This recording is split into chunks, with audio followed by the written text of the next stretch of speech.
A heart's reunion. I didn't always remember things.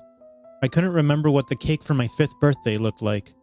I couldn't remember the first shoe I wore to play baseball when I was 7, and I surely didn't remember the name of the girl who gave me my first kiss when I was 10. My mom always teased me that I had the memory of an old man in a young boy's body. Yeah, I didn't remember all these and many more, but I remembered every moment with Alex. I remembered how he ran around the tree continuously until his father finished building the treehouse and we couldn't move our legs after. How we were laughing like drunk kids and our fathers had to come carry us out of there. We were 5 then. I remembered him presenting me with a birthday hat that he had made by himself and colored it beautifully, doodling something that he claimed was me, but I argued was a potato. It was my 7-year-old birthday and he took it upon himself to place the cap right on my head. I didn't take it off the whole day. I remembered when he pushed me to the ground and I hit my head on a stone and started bleeding. We were fighting. I had pushed him first and he said something that he clearly didn't like, so he got up and pushed me. Neither of us knew there was a stone behind me and we were both frozen still when we saw the blood. I don't remember what the fight was about or all the other fights that had started up recently, but I remember Alex crying as I rushed to the hospital and I remember him frowning when I came back and refusing to apologize no matter how much our parents asked. My mom got so angry and told him that they were going to move. Still, Alex didn't budge and neither did I. A month later, Dad got the job else and we did move. We never saw each other again. I remember everything about Alex, except what our fights were about. We were best friends and then suddenly we weren't. We fought a lot before I left, but I don't think we hated each other. I'd never hate Alex. He was the most beautiful boy I knew. He was so smart too, and when he got excited he talked so fast, some words got lost in translation. Our parents wanted us to be best friends before we were ever born. We've heard the stories a lot, and naturally living side by side as neighbors, we actually grew up to be inseparable. It has been 7 years. I haven't thought so deeply about Alex in a while. I was living a different life now, in a different country, and I was happy, until it all came to shit. Open the door, the person behind it bellowed, pounding hard on the door like he wanted it to fall. It's the police. Honey, I swear I didn't do it, my father was trying to explain to my wailing mother. I'd never seen him that red in the face and neck, that anxious and scared. It freaked me out. You didn't do it, my mother asked amidst her tears. We just saw you on the news. They have evidence. How'd you get roped up in this shit, Leo? And then he was crying. I don't know, but I swear I'd be innocent. Then go, I said. It was the first thing I was saying since I saw the news. My father was being brandished as a criminal, and all the evidence pointed to it. He was arrested a week ago and released on bail, and now they were here to take him for good. The last 1 week has been hectic. I was called a thief in school. People threw stuff at me and called our father all sorts of names. Our refrigerator was almost empty because we couldn't go out to the market anymore without being harassed. Currently outside was mob, shouting and throwing things at the house. It was all chaotic. I just wanted it to end. It was my father who stole from them. Why were they harassing my mother and I? Jake, my father asked, standing up like he just got aware that he was kneeling on the floor and trying to appease my mother. I shrugged. You say you're innocent, then go, I pointed at the door. If you are innocent, then you'd be back. My mother's crying went up a pitch. If you don't go, they're going to break my door at any moment now, and it won't be pretty. Plus, we probably don't have the money to fix the door if it gets broken because all the accounts are frozen. Go prove your innocence, Dad.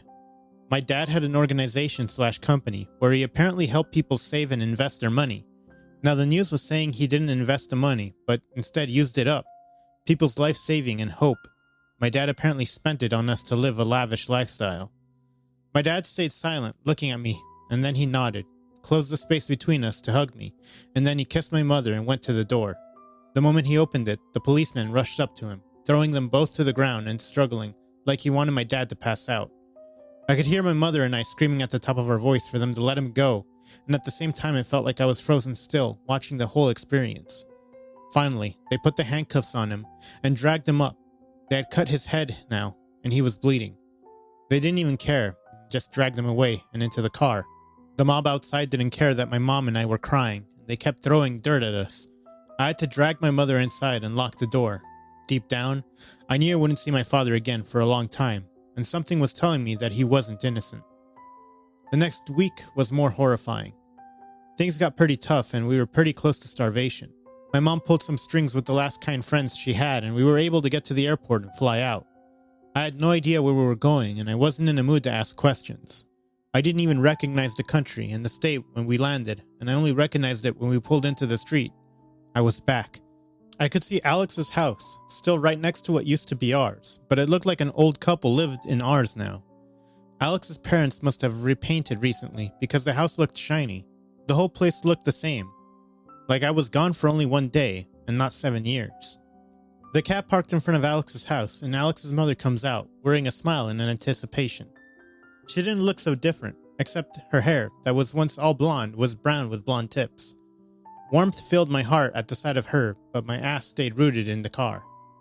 "Home sweet home, right?" my mother said as she got out of the car and started pulling our luggage out.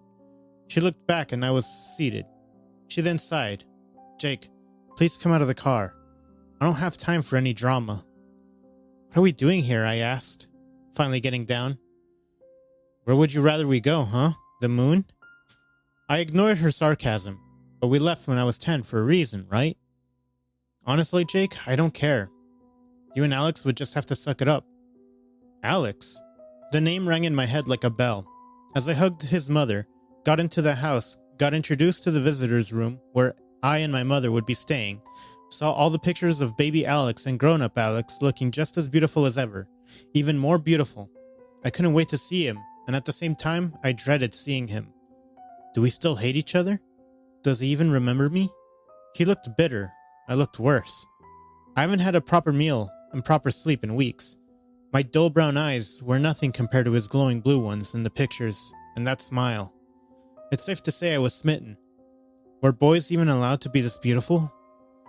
My mother and Alex's mother spent the day talking and catching up on old times. I spent the day up in the visitor's room, unpacking my clothes and trying to leave space for my mother. She said she'd unpack later. Alex's mother was so polite she didn't mention the incident happening with father, nor did she try to console me. It reminded me of why I loved her so much, like a second mother. By the time evening came, I had counted all the boxes in the ceiling and labeled each cloth I'd be wearing for the week. I tried to sleep, but I couldn't. I was super aware of the entrance door downstairs. Finally, the door opened, and "I'm home" rang through the entire house, making me jolt out of bed like someone who poured ice water over my head. It was Alex. He was back. I could barely hear the introductions and briefings happening downstairs, but I waited patiently, and soon enough, "Hey, Jake, come down please. Alex is home," rang through the house, coming from the mother who was clearly already feeling at home. I checked myself out in the mirror once more before coming down the stairs. I didn't even get to the bottom of the stairs before I saw him. He was smiling shyly and politely while talking to my mom, his ears and neck red from embarrassment. I didn't need to hear what he was being said to know that she was flattering him. "Ah, there Jake is," my mother took it upon herself to announce, causing me to almost trip on my own feet.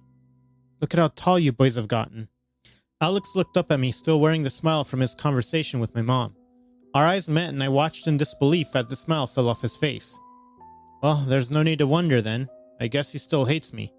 Putting that aside, I looked him over. Mom was right.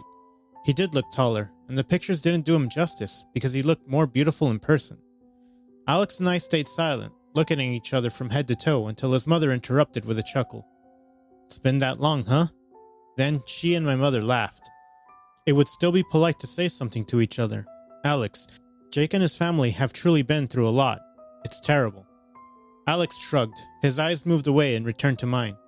"I don't think it's appropriate then for me to say it's nice to see you." Only our mothers found that funny. Alex didn't look away from my eyes as he continued. "Welcome back, Jake." I nodded, but he didn't let me say anything before he ran up the stairs, shoving me a bit with his shoulder. His mother didn't miss that interaction, and she sighed when he heard his door bang shut loudly. He'd come around. Just give him a little time, Jake. This is all a bit rushed, and you know how he gets. I didn't say anything. I just nodded and excused myself, going back to my room.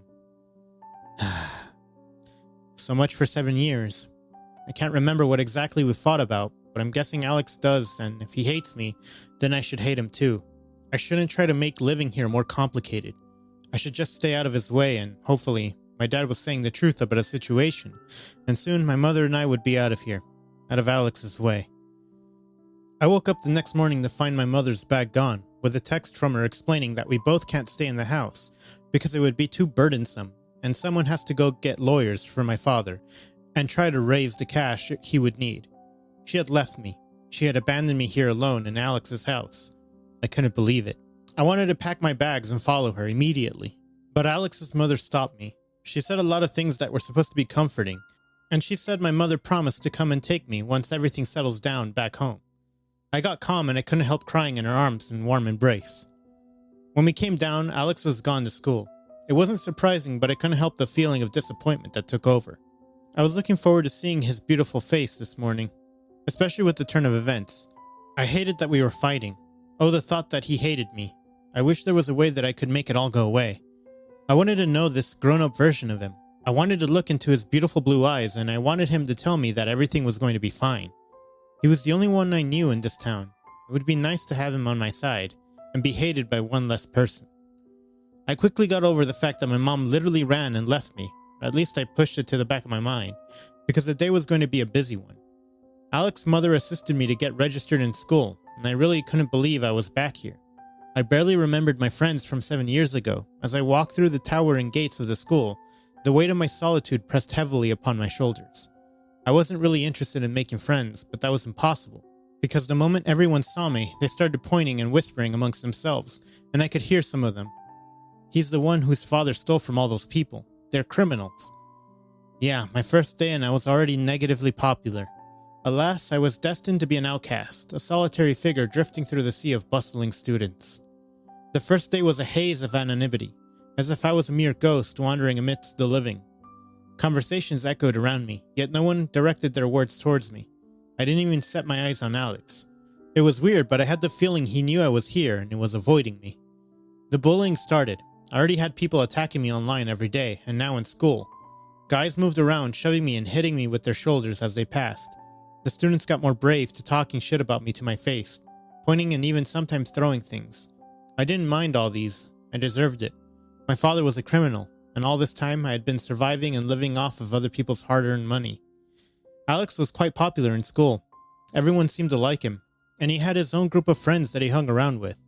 Alex ignored me completely. The few moments our eyes met in the hallway, he pretended I was invisible and wasn't there at all. I wasn't going to be burdensome, so I acted the same, and I didn't try to reach out to him or communicate. I guess we'd just be like this until I have to go back home. We're not friends anymore. We're two lives completely apart. Alex did his very best to avoid me, and that was painful, but I understood. He was always with one girl, though, that I somehow found out her name was Kayla. They were always kissing on the locker doors in the hallway, holding hands and laughing loudly together. Everyone found them beautiful, of course, but I hated it, and I didn't know exactly why, but I did. Anytime Kayla came home to visit Alex, I always found a reason to leave his house and return when she was gone. The thought of them together on his bed made me sick to the stomach. He was once my best friend. Why can't I get that again? I was just going to wait and hope one day we'd reconcile, and he'd treat me as someone and not a furniture. For now, I had no choice but to wait and endure. I woke up late. I couldn't believe I had missed my alarm ringing. I was late and I didn't want to go to late. I woke up late. I couldn't believe I had missed my alarm ringing. I was late and I didn't want to go late to school and attract even more attention. If only I had slept early instead of staying up all night, researching my dad's crime and following up on the ongoing case online. My mom had sold her beach house and was using the money to gather all the best lawyers for my dad, but things weren't looking so good. His lawyers were trying their best, but I could see the rest of the world could tell he was guilty. Now they just had to try and get him smaller years in prison, but no matter what, my dad was going to get locked up. The thought of that made me unable to sleep, and I don't know when I finally dozed off, but I woke up and had just 20 minutes to get ready for school. Alex, I asked, knocking on the locked bathroom door. He could be the only one in the bathroom, and I desperately needed to get in. Hello, are you in there? I turned the knob and the door was still locked. Alex, come on. I was still leaning on the door, checking if it could be open, and I didn't even hear the turn of the lock when the door opened. I almost fell forward. What in the world? Alex asked, irritated and pushing me off his wet skin. I took a step back and tried to look up without looking at his very beautiful body. He had muscles in all the right places. His pecs glowed and I wanted to touch him. I wanted to hold his elegant body in my arms and feel what it would be like. Now is not the time, Jake. I cleared my throat and forced myself to look in his eyes. Sorry, I really need to go. I'm late. And so? Alex crossed his arms, making his biceps bulge. How is that my problem, Jake? The first time we've talked for more than a minute, and it's no surprise it's an argument. Alex, I don't want trouble. I just really need to get ready and you're clearly done, so... Alex surprised me when his hand reached out and shoved my shoulder. I don't want trouble either, and I'm the one to say whether I'm done or not. Alex, please. Get out, Jake. I'm not done, he said, and made to enter back into the bathroom. And I grabbed his hand, pulling him back. Unfortunately, I didn't take into account that he was wet and the ground was slippery because before I knew what was happening, he slipped and fell backwards, hitting his head on the ground. Oh my gosh, I exclaimed in shock, but I couldn't even recover and apologize before he got up and shoved me to the wall. Alex! He glared at me. You started it. What the hell are you even doing in my house? Didn't you leave? I froze. What? Alex also looked like he froze, like he didn't expect to say that much. I gradually saw his cheeks turn red, and before I could even understand what was going on, his mother came. What is going on here? She glanced at me trying to stand upright, and she sighed. Alex, did you push Jake? He pushed me first, Alex muttered, and I'm sure she barely heard him. Alex, we've talked about it.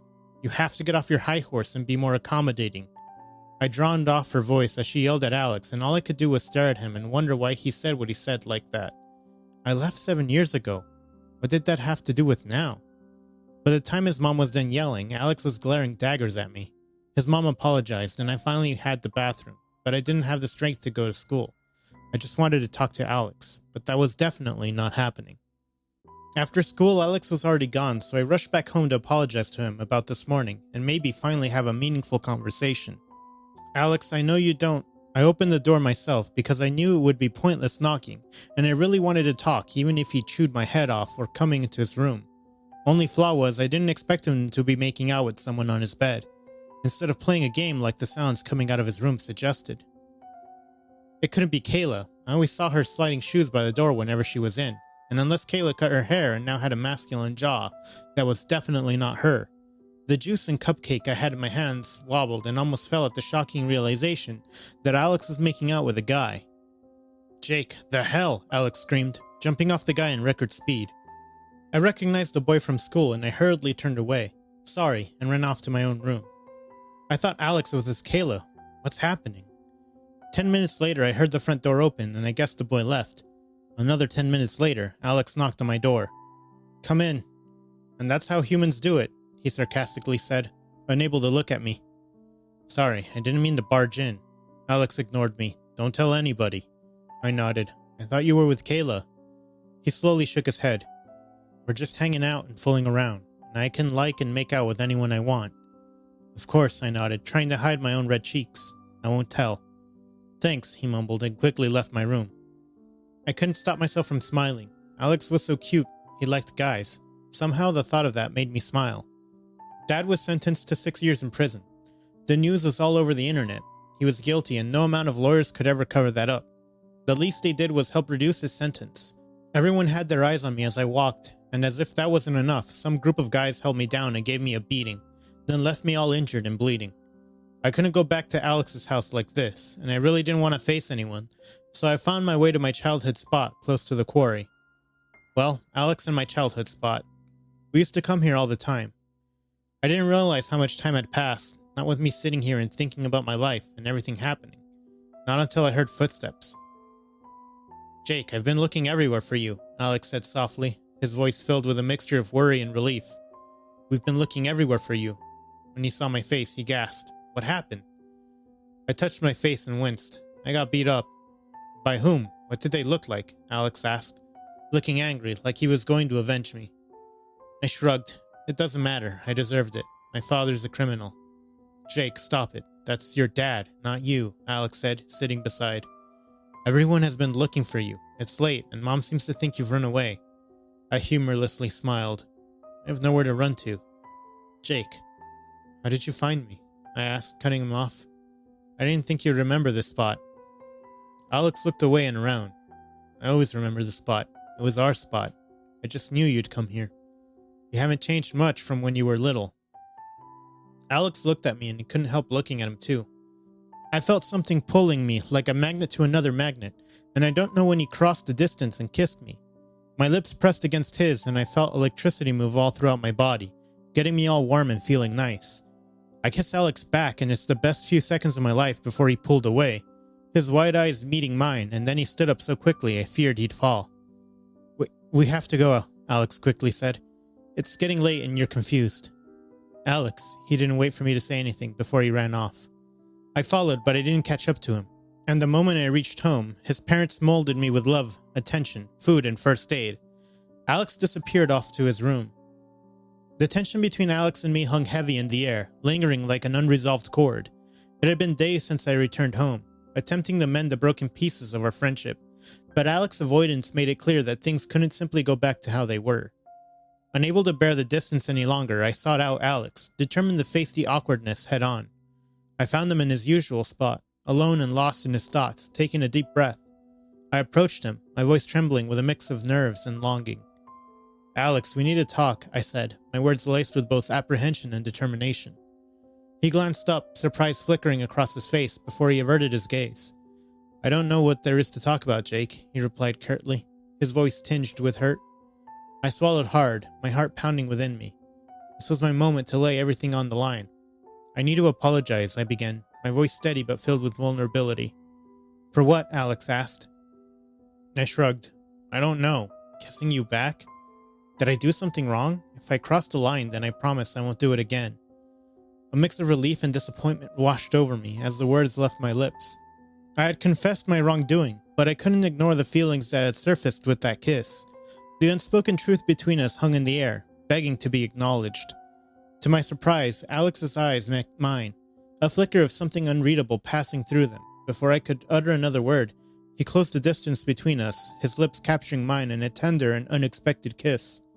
Time seemed to stand still as the weight of our shared history and unspoken emotions crashed over us. Breaking apart, we locked eyes. The truth laid bare between us. I've liked you for so long, Jake, Alex whispered, his voice filled with a mix of vulnerability and courage. Since we were kids, I felt something more than friendship. I've been so scared to admit it. It was surprising and at the same time not. Alex pulled away.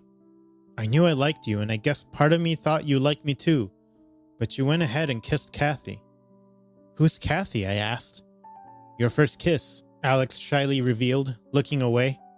That's when the fight started. I just needed you to say it didn't mean anything, but instead, you left. I never knew, Alex, I confessed, my voice filled with awe and disbelief. I didn't even know what her name was, and I guess I was too stupid to know what was happening between us. I shouldn't have left. I'm so sorry. Tears welled up in Alex's eyes, mirroring the emotions cascading within me. We've wasted so much time, Jake, he said, his voice choked with emotion. But maybe now we can start something real, something honest. In that moment, as our hearts intertwined and the walls of our fear crumbled around us, a sense of liberation washed over me. We had found our way back to each other, unearthing a love that had patiently waited in the shadows. Our shared history and the memories we built since childhood now held a deeper significance, providing a foundation for love that had always been there, patiently waiting to be acknowledged. Alex and I started sneaking around. He wasn't ready to tell his parents, and I was ready to wait on him as much time as it would take. I just loved being in his presence, kissing him, talking to him, sharing touches in public. It was bliss, a dream come true. My life was perfect. I could barely remember the wrongs. I had to go visit my father, and when I asked Alex to come with me, he readily agreed. His parents were shocked we were getting closer, but they allowed him to come with me. The day had come, heavy with a mix of trepidation and resolution. I stood before the towering gates of the jailhouse, my heart pounding in my chest, knowing that inside those walls my father awaited his sentence of 6 years. It was time to say goodbye, to confront the man who had failed me and our family. Beside me stood Alex, his presence a steady anchor amidst the storm of emotions swirling within me. His unwavering support gave me the strength to take those daunting steps forward. With shaky determination, we entered the cold confines of the prison. As we walked through the sterile corridors, the weight of the situation settled upon me. The sounds of clinking keys and echoing footsteps added to the eerie atmosphere, amplifying my inner turmoil. But I knew this was a necessary step, a chance to confront the demons of my past and find closure. Reaching the visiting area, I spotted my father sitting alone. His weary eyes filled with regret. His face wore the weight of his mistakes, the consequences of his actions etched upon his soul. It was a stark reminder of the pain that he had caused, his trust he had shattered. Taking a deep breath, I approached him, the words I had rehearsed now finding their way to my lips. "Dad," I began, my voice trembling but firm. "I came here to say goodbye and to confront you for failing me, for failing our family." His eyes met mine, a mix of sorrow and remorse shining through. "Jake, I am so sorry," he whispered, his voice laced with genuine regret. "I know I have let you down, and I can never fully make amends for the pain I have caused." Tears welled up in my eyes as the weight of his admission settled upon me. It was a bittersweet moment, realizing the man who had shaped my existence was flawed, broken. But in that vulnerability, there was a glimmer of redemption, a chance for healing. "I may not be ready to forgive you completely, Dad," I confessed, my voice raw with emotion. "But one day, I hope to find it in my heart to forgive you, for my own sake, for the sake of moving forward." A flicker of gratitude and understanding passed through my father's eyes, a silent acknowledgement of the journey that lay ahead for both of us. It was a step toward reconciliation, a seed of forgiveness planted amidst the pain. Leaving the prison, a mix of relief and sadness washed over me. The weight of my father's absence would linger, but I was no longer defined solely by his mistakes. With Alex by my side, I knew I had the support and love I needed to heal and rebuild. When we got back to the house, I was too sad and decided to stay at Alex's room. He wouldn't even let me leave, and we just stayed cuddled to each other, kissing and touching. "You'll be fine, Jake," Alex whispered in my ears. "I promise all these would go away soon, and I'm not going anywhere." He kissed my cheeks, ear and nose. I giggled. "I'm fine now, hot stuff." He laughed, and he went back to kissing. We were so engrossed in each other that we didn't hear the door open until Alex's mother screamed at us. Alex and I untangled from each other faster than lightning. She called Alex's father, and they both came into the room. I was asked to go to my room and that we'll all talk about this in the morning. From my room, I heard shouting and talking. I couldn't tell what words they were saying, but it wasn't making me feel good. I don't know when I started crying. They were going to make Alex leave me. I loved him, and now he was going to leave me. I couldn't believe it, and the thought made me feel like I was having a panic attack. This couldn't be happening. I just got him back. I was so distracted in my thoughts. I didn't hear the window open, and I didn't hear Alex come in and hug me from behind. I nearly screamed, but his hand went over my mouth, and we both fell on my bed. He was laughing. "Alex," I scolded him. "How can you be laughing after all of that?" "Did you hear it?" He pouted. "I'm sorry if you did, but I couldn't help not seeing you again, tonight, so I sneaked in." "Alex, you could get in bigger trouble. You should—" I was cut off by his mouth on mine with a kiss. "Nothing is going to separate us. If my parents don't like me being gay or bi or whatever I am, then we just run away," he said, sounding so brave and confident. "Really?" I asked with wide eyes. "Really," he nodded. "I love you, Jake." I smiled, my heart soaring in my chest. "I love you too, Alex. Always." We kissed some more, and I ended up falling asleep in each other's arms. When morning came, we woke up to my alarm and his parents looking at us. I wasn't scared anymore, though, and their faces didn't look so angry anymore. They apologized for being tough last night and said they were okay with Alex and I being in a relationship. They accepted it, but we'd have to spend most nights in our different beds, because we weren't grown up yet. Alex and I giggled and hugged them. It was perfect. I had a new family and a lover. My life was complete. Some months later, my mother returned and she apologized for running out on me. She thought it would be better this way and she wanted to face all the problems alone. I didn't care. I was just happy to see her, and leaving me here was the best thing that ever happened to me. She came to take me away though, and Alex's parents talked her down. I was in my final year, so it wasn't responsible to change schools again, and they were happy to have me. After much convincing, my mother finally agreed. I could come visit her whenever I want, and I could stay with Alex. It was all I could wish for. My mom left, and I lived in Alex's house while having the best boyfriend, and his parents supported us as much as they could. Kayla wasn't in his life anymore. I was. The end. Do you think living in the same house with your boyfriend is the best choice? Thanks for watching. Consider subscribing to become part of our Rainbow Force, and stay wholesome.